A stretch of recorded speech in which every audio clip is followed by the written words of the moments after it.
అరే ఇది ఏంద్రా ఏం కటింగ్ చేయించని వచ్చినా అరే అన్న ఏదో కటింగ్ షాప్ లో కూర్చున్నప్పుడు మంచిగా ఉంటది. ఆడు ఇట్లా ఇట్లా కట్ చేస్తుంటాడు, వెనకాల నుంచి ఇట్లా వి షేప్లు పెడుతుంటాడు.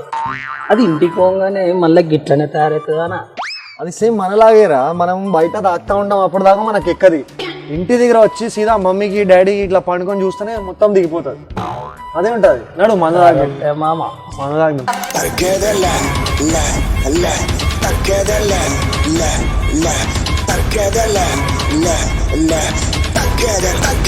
Together,